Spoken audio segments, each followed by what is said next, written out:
안녕하세요. 김호준입니다. 밀양시 세종병원 화재 대형 재난의 현장을 정치인들이 찾는 것은 당연합니다. 위로와 대책을 강구하는 것은 정치의 몫이죠. 그리고 발생 지역과 재난의 종류와 무관하게 모든 재난의 포괄적, 상징적, 도의적 최종 책임은 정부가 지는 것이 맞습니다. 자신들의 표받치기도 하기에 누구보다 빨리 현장을 찾았던 자유한국당 지도부가 가장 먼저 정부를 비판한 것도 그래서죠. 청와대와 내각 총사퇴를 요구하고 북한 현송을 뒤치다거리 하느라 국민 생명을 지키지 못했다고 목소리를 높이는 건 동의 여부를 떠나 그럴 수 있습니다. 그런데 그런 주장도 최소한 자격은 갖추고 해야 하는 거죠. 소방 인력 충원하자니까 공무원 증원이라며 반대한 건 바로 자신들이었죠. 게다가 경남 소방관의 인사, 예산, 지휘권, 그러니까 전권은 경남도지사에게있습니다. 중앙정부는 지방직 소방행정의 권한이 없죠. 경남도의회 의석 90% 가까이 자유한국당 소속입니다. 경남도정은 자유한국당 책임인 겁니다. 그럼 자유한국당은 적어도 밀양 화재에 관해서는 중앙정부를 탓하기에 앞서 먼저 스스로를 자책해야 정상인 겁니다. 정상이라면 그래야 하는 거죠. 둘 중 하나입니다. 정상이 아니거나 정상이 아니거나. 김호준 생각이었습니다. 정상이 아니거나 정상이 아니거나 했는데 저희 PD가 그걸 또 못 알아듣고 나름의 유머인데 바보예요. 날뛰고 있어요 지금 밖에서. 자, 시사인에? 네, 했습니다. 또 했어요? 예. 정상이 아니거나. 정상이 아니거나. 네. 자, 첫 번째 뉴스는 뭡니까? 네, 다스 핵심 관계자의 녹취록이 공개됐습니다. 그에 따라서 녹취록에 나오는 140억 원을 둘러싸고 여러 보도들이 나오고 있는데요. 녹취 당사자가 입을 열었습니다. 18년 동안 이상은 회장, 그러니까 다스의 회장 최측근으로 근무했던 김종백 씨인데요. 140억 원은 다스에서 조성한 비자금이다라고 밝혔습니다. 아, 그렇군요. 김종백 씨는 이제 몇 차례 언론에 등장했기 때문에 아시는 분은 아실 텐데,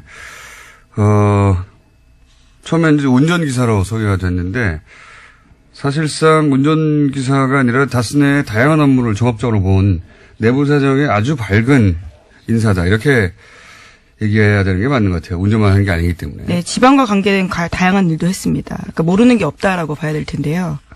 그런데 이제 그 녹취록 중에 이제 140억이 여러 번 등장하는데 액수가 또 절묘하잖아요. 액수가 절묘해가지고 이것이 BBK로부터 회수한 투자금 140억 우리가 계속 문제 삼았던 그거라고 해석하는 언론도 있고. 왜냐하면 녹취록 그 대목은 굉장히 짧거든요. 네, 맥락을 알아야지만 알아들을 수 있는 이야기이긴 합니다. 네. 그리고 또 이제 그 녹취록 중간에 보면 그 돈을 나눠서 김재정 이상은 각각 당시 최대주 두 사람의 통장에 들어가 있었던 내용이 나오니까 이건 도곡동 땅 매각대금이다라고 해석하는 언론도 있었고요. 근데 이제 그렇게 해석이 엇갈리니까 그 녹취록의 주인공, 그러니까 통화를 한 당사자죠.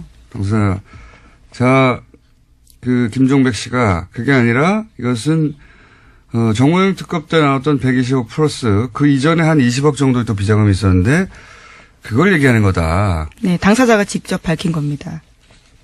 본인이 대화 도중에 등장했던 그 해당 부분은 그런 맥락에서 등장한 거라고 지금 이제 해설을 해준 건데, 저는 어느 쪽이어도 그 돈이 전부 이명박 전 대통령이 회수하려고 했다. 이게 핵심 키포인트라고 봐요. 그러니까 돈의 성격도 물론 중요한데 그 돈을 결국 그 돈의 주인이 결국 이명박 전 대통령이었다. 이게 핵심이죠. 예. 네, 이시영 씨를 통해서 이명박 전 대통령이 회수하려고 했다라고 김종백 씨가 해설하고 있습니다. 그러니까요. 여기서 이제 만약에 120억 플러스 120억 비자금이었다면 이제 이명박 전 대통령 횡령에 혐의를 받게 되는 것이고요. 도곡동 땅이었다면 이제 차명소유 문제가 되는 거고 BBK 140억은 대통령 권한으로 그 자기 재산을 찾으려고 공권력을 이용한 거니까 직권남용 부분. 네, 현재 수사가 진행 중입니다. 예. 어느 쪽이든 걸립니다. 특히 도곡동 땅의 경우에는 뭐 어느 쪽이나 다 마찬가지지만 결국은 그 돈이 다스에 들어갔다가 BBK 들어갔다가 그걸로 주가 조작을 했기 때문에 이제는 이제 주가 조작의 혐의까지, 예. 어느 쪽으로든 다 걸린다. 예. 어쨌든 그런데 김종백 씨는 이 녹취의 주인공 김종백 씨는 그 돈은 120억 플러스 120억 비자금을 의미하는 대화 속에 등장하는 거였다. 네, 120억 플러스 20억. 20억. 예. 자, 결국은 이 대목은 뭐 검찰이 밝히겠지만 어느 쪽이든 간에 이명박 전 대통령에 치명적으로 작용할 건 동일합니다. 주인이 본인인 정황이 나왔으니까요. 그리고 이제 김종백 씨 본인도 이제 관련 인터뷰를 했더라고요. 네, 어제 MBC와 여러 가지 이야기들을 했는데요. 언론에 정확하지 않은 정보들이 나가기 때문에 그에 대해서 자신이 밝히겠다라는 입장도 이야기했고요. 뿐만 아니라 비자금이 제대로 밝혀졌으면 좋겠다라면서 여러 가지 이야기들을 했습니다. 이동영 씨가 다스의 한 18년간 이상은 회장의 기사이자 그리고 다스 내부에서도 여러 보직을 맡아서 사실상 내부자인데 이렇게 이제 양심 선언을 하게 된 이유 중에 하나는 이동영 씨 그러니까 이상은 회장의 아들 이동영 씨가 리베이트 관련한 불법 행위가 드러나자 그걸 뒤집어 쓰라고 요구하자. 예. 그건 못하겠다고 도저히 아무리 내가 오래 근무했어도 그렇게 해서 사실은 이런 녹취들이 만들어지게 된 거라고 하죠. 예. 예, 앞으로의 근거를 위해서 만들어놨다라고 하는데요. 이제 어마어마한 이 사항들을 이제 내부 고발하게 된 거가 된 거죠. 그렇죠. 예. 자, 그렇습니다. 그 140억 관련 언론들이 하도 많이 등장해서 해설 한번 해드렸고요. 자, 다음 뉴스는요. 예, 지난 25일 밤 검찰 수사관들이 영포빌딩 지하 2층을 압수수색했습니다. 영포빌딩은 이명박 전 대통령이 1991년부터 소유하다가 2007년 자신의 재산을 기부해서 만든 청계재단에 넘긴 건물입니다. 서울중앙지검에서 압수수색했는데요. 현재 서울중앙지검은 140억 원을 돌려받는 과정에서 이명박 전 대통령이 직권남용이 있었는지를 수사하고 있는 팀입니다. 당시에는 빌딩 내 다스 사무실과 청계재단에서 근무하는 다스 직원 책상만 있었고요. 그래서 지하 2층 존재는 전혀 알지 못했다라고 합니다. 그렇군요. 거기서 중요한 건 이제 BH 청와대 블루하우스를 뜻하는 거죠. 그리고 다스라고 적힌 상자가 여러 개 나왔고. 네, 40상자 분량이나 나왔다라고 합니다. 그리고 거기에 이제 문서의 내용은 모르겠지만, BBK 관련 보고라든지 뭐 LK 뱅크 관련 문서 같은 게 나왔다는 거잖아요. 네, 네. PJ 진술조서라는 것도 있다고 하는데, PJ는 김백준 전. 씨겠죠. 예. 네. LK뱅크는 하도 이름이 많이 등장해서 이름 다 알 필요 없다고 말씀드렸는데 LK뱅크는 소위 BBK의 이제 지주회사 격이고요. 이 문서들을 다 복원하고 있었다면 아마도 애초에 재판이 계속 진행됐으니까 재판 때문에 복원했던 것 같고 그리고 이 관련 문제가 이후에도 불거지면 방어하기 위해서 자기들 논리상 필요한 자료들이 있어야 하니까 그래서 남겨둔 게 아닐까. 그런 다음에 청와대에 들어간 이후에 돈을 돌려받고 다 소각해버렸어야 하는 건데 예. 방심했던 것 같아요. 제가 보기엔. 전혀 이곳을 누가 알 거라고 생각을 못했던 것으로 보이는데요. 거기서 뭐가 나올까요? 예. 예, 물론 MBC와의 통화에서 이명박 전 대통령 측근은 BBK는 기본적으로 그 당시 예전에 있었던 일을 정리하는 거지 그 이상 아니다라고 부인하고 있습니다. 물론 뭐 일관되게 그렇게 얘기했죠. 근데 문서가 왕창 나왔으니까요. 이게 어디로 갈지 모릅니다 이제. 예. 그리고 그게 이명박 전 대통령의 사설 창고에서 나왔다는 점이 굉장히 또 중요하죠. 예. 나는 모른다고 할 수 없게 된 장소 자체가. 자, 다음 뉴스는요? 예, 지난주에 잠깐 언급한 적이 있는데요. 검찰이 이명박 전 대통령을 피의자 신분으로 전환했다라고 합니다. BBK 주가 조작 피해자들이 이명박 전 대통령을 직권남용으로 고발한 지 106일 만이다라고 합니다. 피의자 신분이 됐군요. 지난 금요일 날 잠깐 제가 얘기했는데. 예, 아침에 속보로 떴었는데 제가 속보를 체크를 못해서 가지고 죄송합니다. 예. 죄송할 것 같죠. 자, 예. 6시 이후에 나온 뉴스라서. 제가 얘기했는데. 예. 자, 다음 뉴스는요? 네, 이명박 전 대통령의 친형 이상득 전 의원이 지난 26일에 검찰에 출석했습니다. 국정원으로부터 불법 자금 1억 원을 받은 혐의인데요. 하지만 건강상의 이유로 4시간 만에 돌아갔습니다. 아침에 휠체어 타고 나왔는데 4시간 만에 돌아간 겁니다. 이분뿐만 아니라 이상은 회장, 현 다스 회장도 아프실 예정인 걸로 저는 알고 있습니다. 네. 그리고 다스 자체도 아프실 예정인 것으로 저는 알고 있고요. 다스가 어떻게 아픕니까? 다스도 아프실 예정인 것으로 고위부도 뭐 이런 얘기도 나오고 있고, 아, 예, 예. 비자금 옮기는 거 아니냐 뭐 이런 얘기도 나오고 있고, 예. 다스 회장님도 다 아프실 예정이고, 예.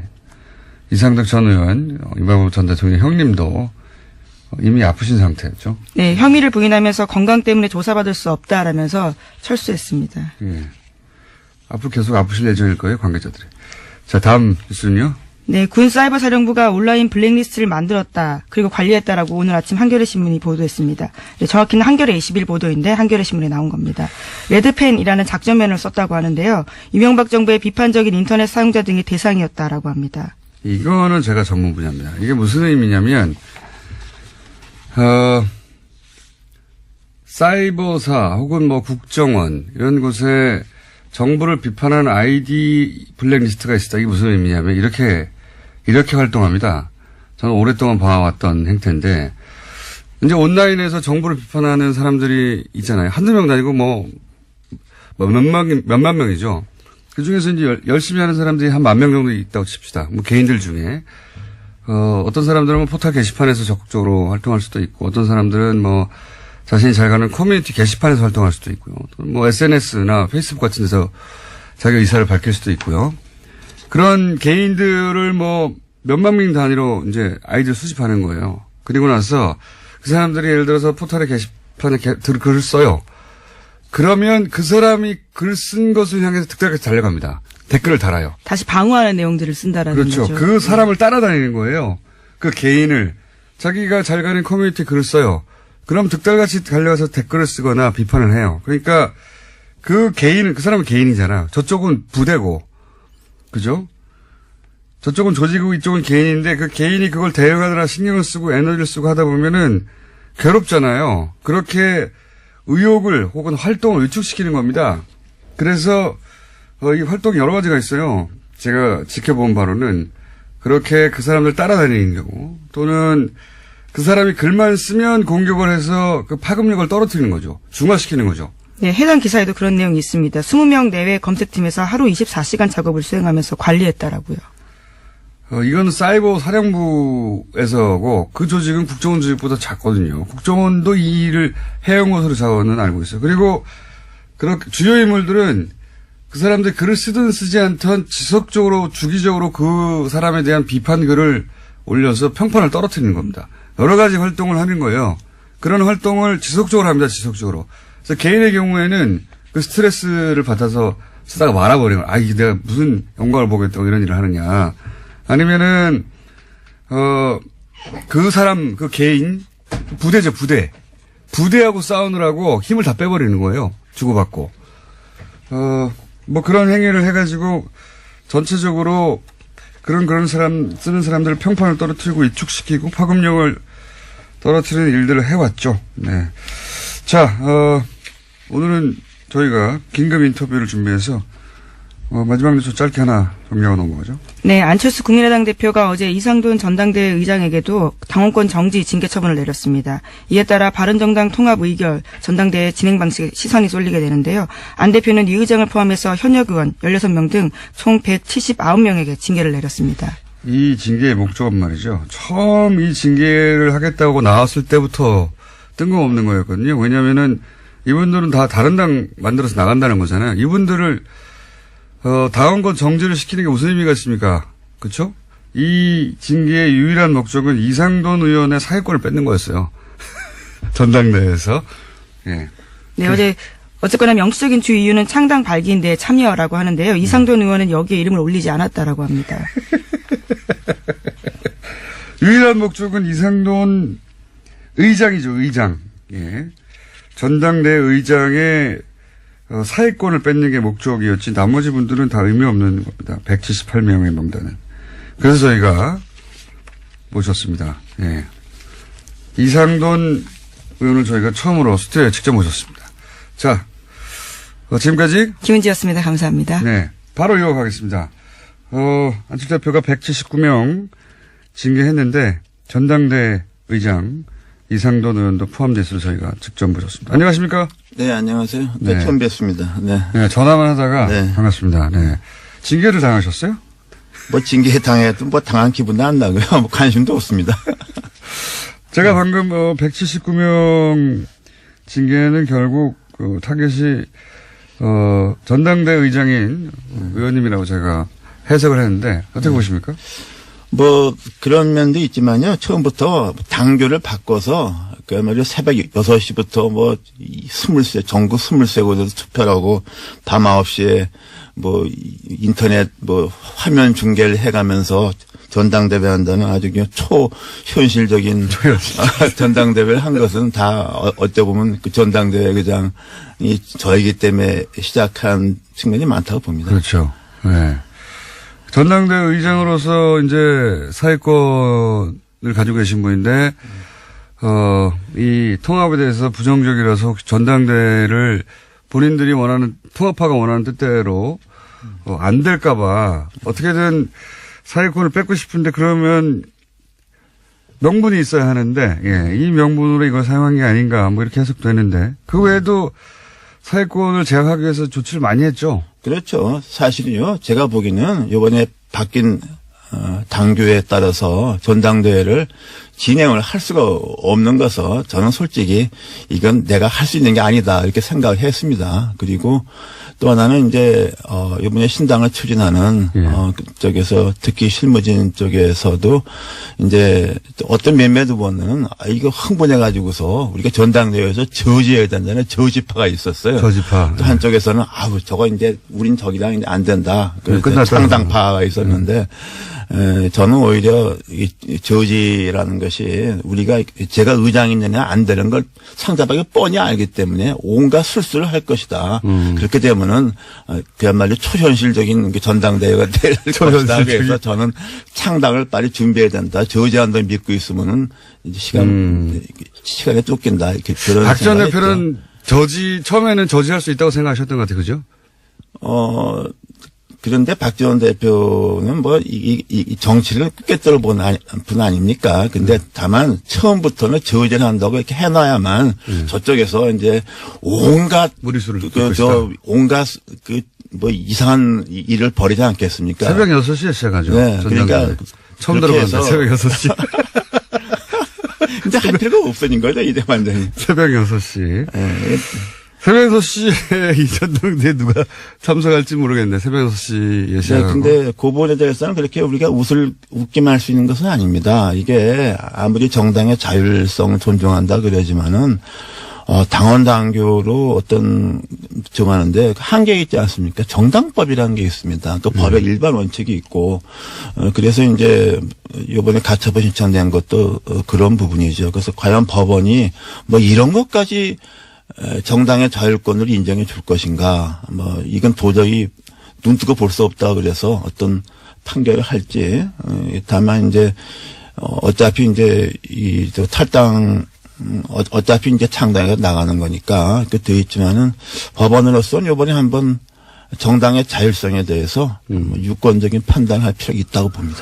그 당원들 자격, 그러니까 소위 모집단을 줄이기 위해서 당원들 자격을, 뭐랄까요, 의도적으로 이렇게 모집단을 줄여서 뭐 전화 통화도 많이 하고 했다고 얼핏 들었는데 무슨 일이 있었나요? 당원들 그 대표 당원으로 등재됐던 한 10,000명 이상 되는 거 갖다가 다 전화해서 뭐 전화가 안 되면 연락풍통 같은 거에서 뭐 배제한다든가 또 심지어 좀 성향이 안 맞는 것 같으면은 뭐 왜 당별이 안 됐느냐 뭐 등등해서 뭐 그런 일을 굉장히 애 많이 썼죠. 그야말로 고생했습니다.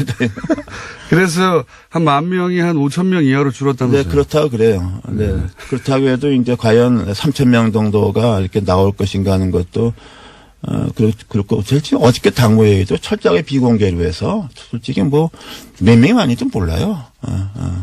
사회권, 이제 의장직을 수행하지 못하게 되시는데, 근데, 의장직을 수행하셨다 하더라도, 보통 사회권이라는 게 이제, 처음에 시작을 선언하고 종결을 선언해야 되는데, 시작과 종결을 선언하지 않아도 되는 걸로 바꿔놨다면서요? 근데 뭐 저도 그 상세한 건 다 보지도 않았어요. 어차피 그거 되지도 않을 거니까. 그 완전히 그 사회 보는 거 바보 되는 거 아닙니까? 솔직한 얘기로. 23명에 뭐 화면 보고서 이게 뭐 나 그런 게 해본 적도 없고. 전국 23곳에 이제 네, 뭐그 화면 보고 것으로. 물어보고 내가 그 짓을 어떻게 합니까? 그러니까 그리고 나는 이게 전당대회까지 창당이 이렇게 진행될 거라고 생각을 했지만, 내 성격 같아서는 처음부터 이제 이건, 난 이거 못한다고 당절 바꿨을 때 이제 그렇게 발표하는 것도 방법이었지만은, 막 이런 전략적 고려 때문에 제가 계속 침묵을 했던 거죠. 지금 의장단 중에는 의장이신 의원님도 당원권이 정지됐고, 부의장인 윤영애 의원도 징계받았고, 이제 남은 게 부의장이 이영호 의원인데, 네. 이분은 소위 중재파죠? 네, 그러나 뭐 지금 중재파라고 이제 분류되는 의원들도 뭐 똑같이 행동하기는 좀 어려울 것 같습니다. 그 중에서 제가 보기에는 뭐 다수는 우리 민주평화당으로 아마 합류할 것을 보고 있습니다. 네. 민주평화당이 처음에 창당할 때 뭐 14명이다, 15명이다, 지역구 의원은요. 네. 이런 얘기가 있는데, 그 중에 이제 비례대표의원 3분이 이쪽 합류를 선언했는데, 출당을 안 해주는 문제 가지고 계속 네, 그렇죠. 그 문제는 어차피 좀 창당하고 나서 꽤 오래 갈 겁니다. 그 문제가. 갈 것이고, 제가 보기에는 현재 어저께 이름 올린 지역구원이 14명이고, 예. 그 중에 아마, 불원간 지역구원 제가 보기에 한 최소한도 3명 정도는 추가할 것 같습니다. 14명에 3, 4명 정도. 3, 4명, 17, 18명. 네, 17, 18명 정도로 아마 2월 6일 날 네. 창당을 하지 않을까 보고요. 네, 그리고 이제 선거에 임박하게 되면은 또 그리고 또 하나 그 의원, 지역구원을 뺀 전원이 그 지역구를 빼면 별로 많지 않습니다. 통합당을 가느냐 하면 또 그렇지 않고 개종에는 거기서 이탈을 해서 무소속으로 잠시 남겠다는 지역구이 있기 때문에 진짜로 순수하게 이렇게 안철수 대표와 같이 할 지역구는 뭐 5손가락도 안 된다고 봅니다. 네. 5명 정도. 5명도 안 된다고 봅니다. 지역구원에서는. 네. 지역구원에서는 너무 적네요. 그거는. 그러니까 오산을 했던 것이죠. 처음에는 처음부터 그런 얘기 했어요. 이렇게 하게 되면은 박지원, 정동영, 천정배 의원들은 하고 몇 명은 탈당하지 않겠냐. 30명 정도 나가겠지. 예. 그렇게 말하고 다녔어요. 내가 사석에서 들은 얘기 하면 나가 자빠질 거예요. 그럼 하나만 해서 조금만 자빠지게 해주세요. 천천히 다음 질문하세요. 사석에서는 몇 명 나가겠냐. 그렇게 생각했던 거죠. 그리고 창당을 쉽게 할 수 있겠느냐. 근데 저는 그렇게 보지 않았어요. 왜냐 그러면은 우리 호남 의원들이 4선 의원 그러는데 4번에 당선될 때마다 당적에 다 다른 의원들이 몇 명씩 있어요. 그래서 이건 별로 아무것도 아닌, 그러니까 중요한 게 뭐냐면 우리가 호남 정치의 본질을 알아야 됩니다. 전혀 몰라요. 안철수 대표 전혀 모르죠. 전혀 몰라요. 아무것도 몰라요. 정치에 대해서. 호남을 모를 뿐더러 정치도 모릅니다. 정치도 모른다고 생각하시나요? 네, 그렇습니다. 네. 그래요? 그런데 정치를 모른다고 이제 평가하셨는데, 이렇게까지 이제 다들 보기에는 무리수가 아니냐. 네. 물론 반대하는 분들은 무리수라고 생각하시는 분들이 많을 거고, 반대하는 분들이 아니더라도 이거 굉장히 무리한 부분이 있다라고 생각할 텐데 왜 이렇게까지 무리를 하는 걸까요? 글쎄요, 저도 뭐 대충 들은 얘기인데 뭐 대통령 뭐 된다는 뭐 그렇게 믿음을 준 사람이 몇 명 있었던 것 같습니다. 이렇게 해야지. 뭐 말하자면 보수표를 얻어야 된다. 왜냐하면 지난번 대선에서 중간에 그 모드가 바뀌었잖아요. 그래서 그것도 그 당시 뭐 대충 뭐 컨설턴트인지 뭔지 아는 사람들이 뭐 그런 아이디어를 줬다 그래요. 정도 보수 쪽을 잡아야 된다. 뭐 그런데 이렇게. 그것도 맞는 말인데 한번 생각해 보세요. 그 변호사한테 가서 자기 법률 문제 고민하면은 그 변호사가 이게 당신이 가망 없으니까 돌아가라고 합니까? 나한테 돈 많이 주면 이게 해준다 그래요. 컨설턴트는 다 그런 거 하는 사람인데 그 말 믿고 따라가 다니는 사람이 문제가 있는 거죠. 저는 그렇게 봅니다. 그리고 지금 이제 호남 베이스로 대권이 어려우니까 예. 뭐 그렇지 않겠나 하는데 그건 뭐 황당한 꿈이라고 생각하죠. 네. 왜 황당한 꿈이라고 생각하십니까? 현실성이 아닙니다. 보수에서 뭐 그렇게 보수 만만하게 보는 거 아닙니다. 절대로 그렇지 않아요. 지난번 대선에 봤잖아요. 내가 그때 대선 때 내가 창당을 했습니다. 비문연대 반문연대 절대로 안 된다. 한국의 보수는 뿌리가 깊다. 가로가든 모르가도 25%는 나온다 말이야. 이거 다 맞잖아요. 네. 그 안철수 대표는 지금 호남만으로는 이제 다음 대권도 어렵다고 보고 조금 그 상처를 입더라도 호남의 일부 이제 중진 의원들은 떨궈내고 그리고 보수하고도 손을 잡고 그래서 가운데서 이렇게 새를 부르려고 하는 그런 의도였던 것 같은데 생각보다는 많이 떨어져 나가고 있고 그리고 의원님 보시기에는 보수도 그렇게 손쉽게 손잡아주지 않을 것이다 이런 말씀이십니까? 그렇죠. 그리고 처음에는 이거 뭐 동서화합으로 모두를 잡았잖아요. 예, 이원주 의원이 뭐 화개장터에서 유승민 안철수가 만나서 네. 동서 영원한 화합한다 그랬는데 지금 돌아가는 형상은 유승민 대표는 뭐 자기 뜻과는 다르게 TKU에서는 배신자로 찍혀 있지 않습니까? 예. 안철수 대표는 완전히 호남을 배신한 정도가 아니라 완전 욕보인 사람으로 돼 있잖아요. 이 영원함이 화합이 아니라 뭐 영원한 배신자의 화합돼 버렸잖아요. 그러니까 무슨 시너지 효과가 나옵니까? 나 이게 뭐 얘기가 안 되는 거예요.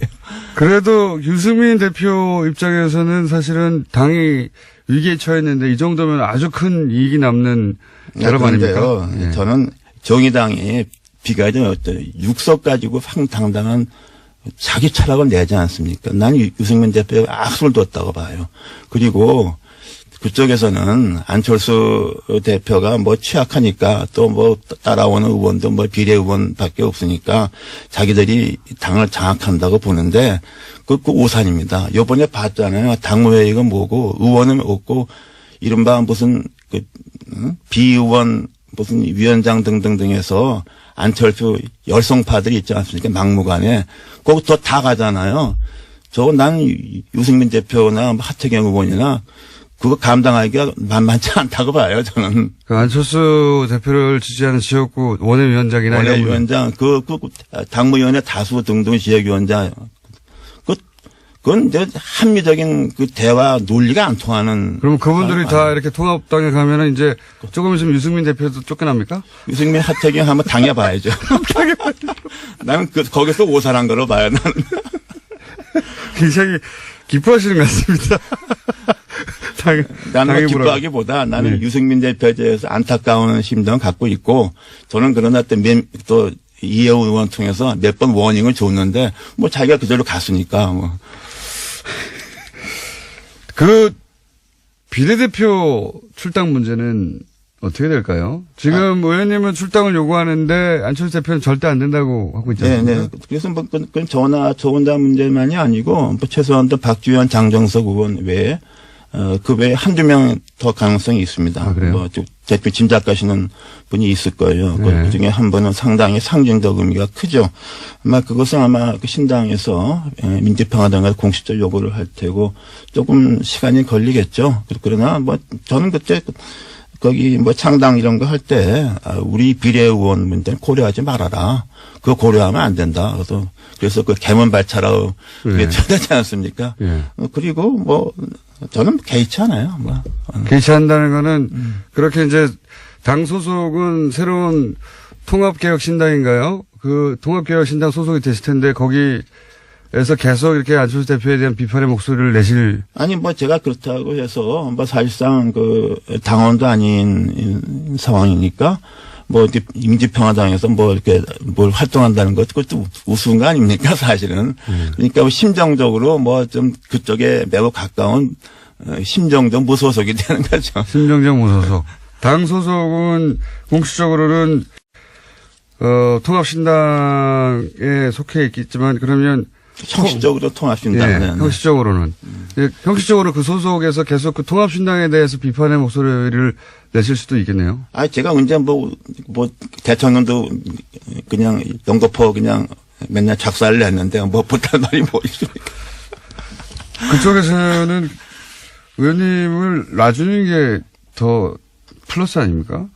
글쎄 모르겠어요. 그러니까 거기에 정상적인 판단이 안 되는 집단이에요. 네. 그렇다면 이런 게 생기지 않죠. 어떻게 국회의원이 우리나라 헌법재판소 판결에 의해서 헌법기관입니다. 개개인이. 합당경 보고는 국회의원의 당적의 변화가 생기는 걸 갖다가 의원총회 뭐 당원 단계 그까짓 게 필요도 없습니다. 그거는 기본적인 원리예요. 정당 정치, 의회 정치의 기본입니다.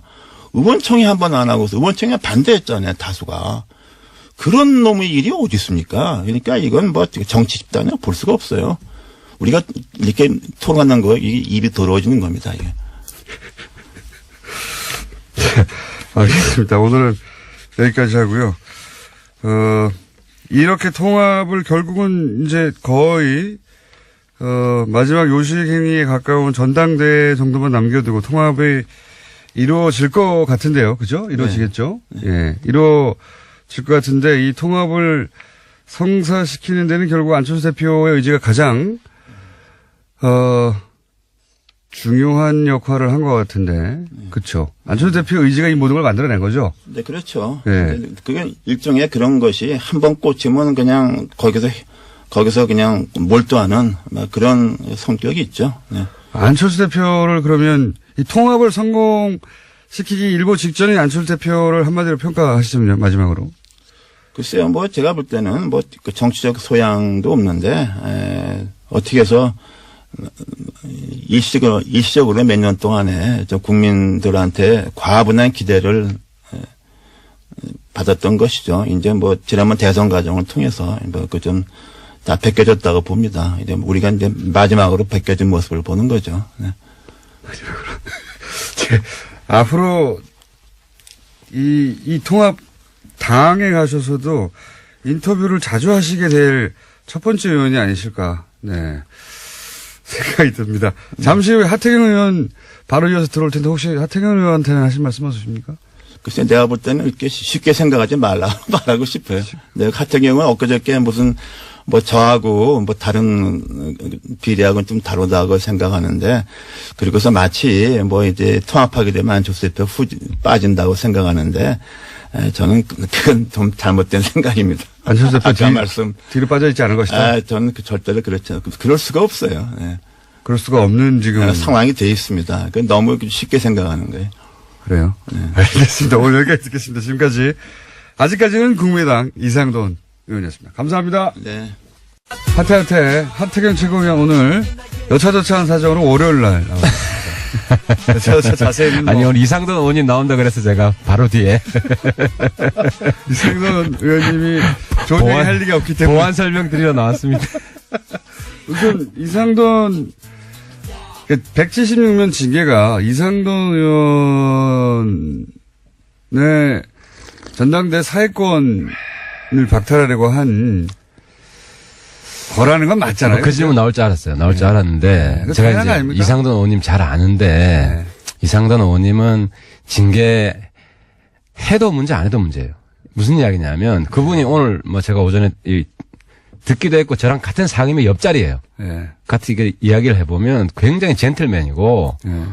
진흙탕 싸움에 본인이 들어간다는 것 자체를 잘 견뎌하기 힘든 분이에요. 원래 학자셨으니까요. 네, 그래요. 그리고 원래 그렇기 때문에 제가 볼 때는 만약에 징계를 안 했으면 본인도 굉장히 고통스러웠을 것이고 동시에 또 그때 그래도 공격해요. 그러니까 저쪽은 딱 답이 정해져 있기 때문에 답정너기 때문에 징계를 하면 하는 대로 공격 안 하면 이간질. 아니, 제가 다른 질문이 아니라 징계를 하는 거는 당권파의 마음인데 제 말은 176명 징계를 했던데 그 이유가 이제 창당대회 참석하고 뭐 이런 거 해당 행위 명분상으로 충분하죠. 근데 실질적으로는 다른 당으로 간다는데 당원권 정지 2년 이게 무슨 의미가 있습니까? 아무 의미가 없는데. 아니 근데 실용적인 의미는 크지 않을 수 있지만 상징적인 의미. 당의 기강을 잡는 당의- 차원에서 아니 그거는 당의 기강이 해야 지금 돼요. 그렇게 한다고 잡힙니까?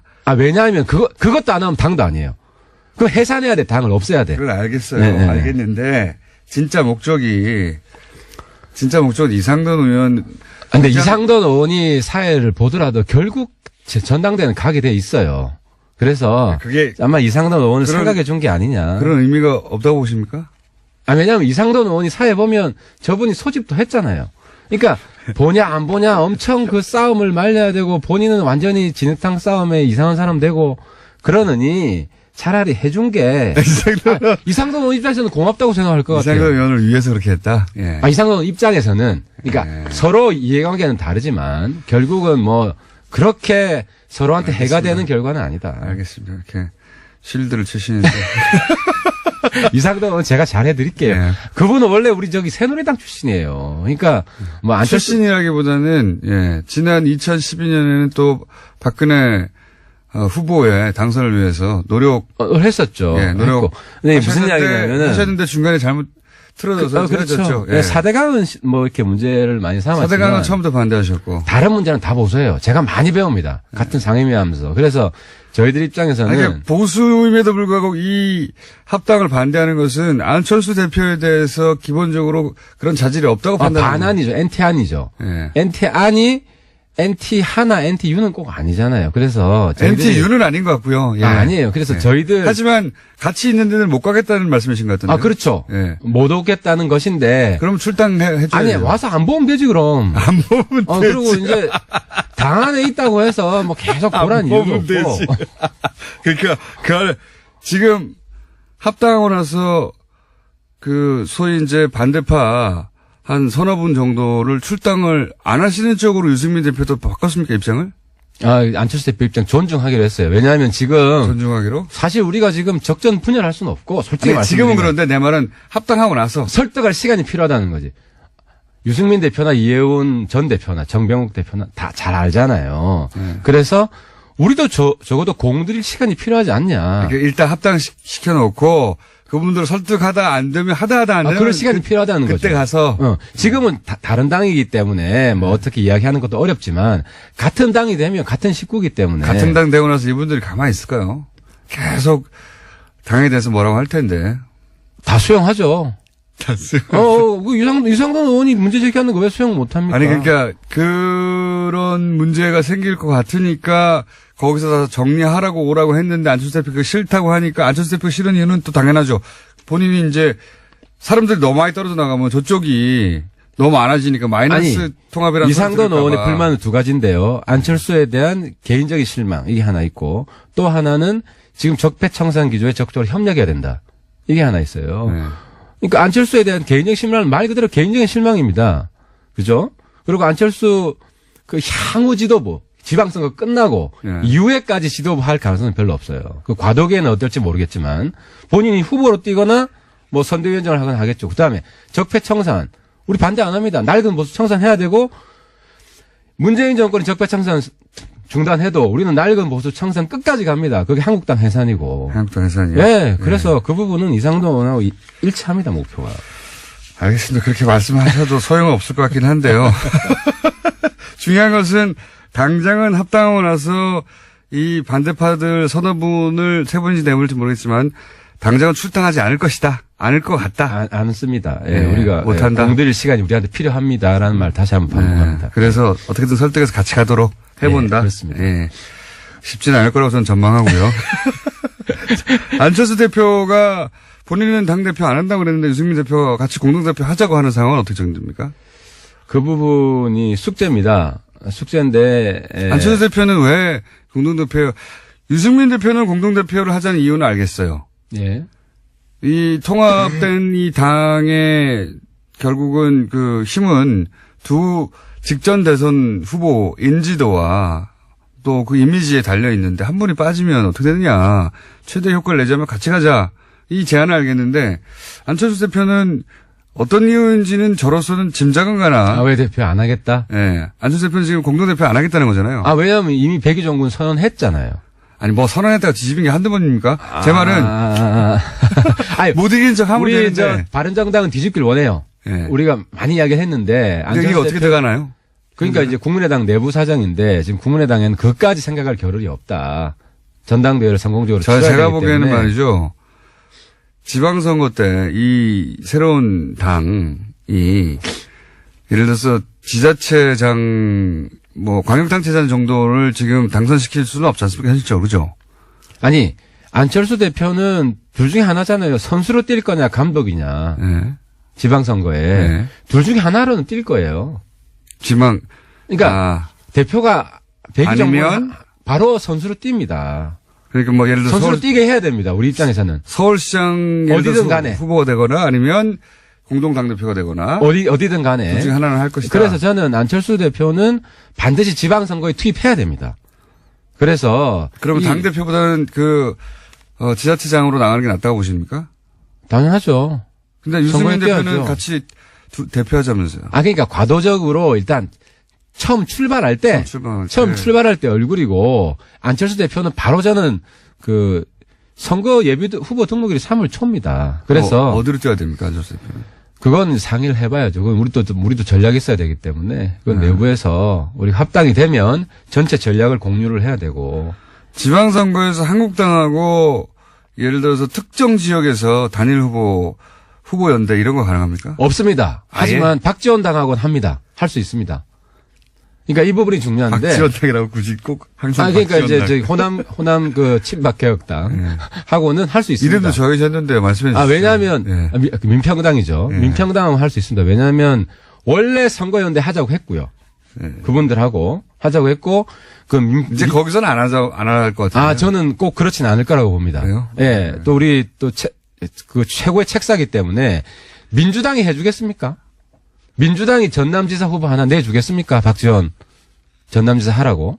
저는 민평당의 상대적인 강세 지역은 호남인데 딴 데는 후보 내기가 쉽지 않잖아요. 호남인데 호남에서는 민주당이 지금 압도적으로 1등합니다. 그런데 무슨 후보를 양보하겠습니까? 그러면 결국 우리한테 손을 뻗게 돼 있습니다. 그래서 좀 아름다운 이별을 하시라. 그리고 아름다운 이별 다 끝장났어요. 아니 이제. 이게 지금 계속 지금 문제가 절이 싫으면 중이 떠나라. 네. 근데 떠나야 될 중이 누구냐 이거였잖아요. 네. 근데 박지원 대표 쪽이라는 게 확실해졌기 때문에 네. 이제는 그렇게 하고 그러면 출당시켜 주죠. 우리랑 선거 그러니까 자꾸 비례를 볼모로 해서 하는 것은 비례를 볼모라는 건 지금 안철수 대표 쪽이죠. 그러니까 비례가 안 그분들은 사실 뭐 출당 드릴 수 있죠. 지역구 분들은. 근데 지역구 지금 말고 비례대표 아름다운 이별 그러니까 하자면서 이제 비례는 조금 시간을 주시라는 거고. 아름다운 이별 하자면서 이쪽만 원하는 건 다 가져가잖아요. 그럼 선거연대 끝나고 지방선거 끝나면 또 빅뱅이에요. 그렇죠. 그때가 제일 큰 또 빅뱅이기 때문에 예. 민평당 분들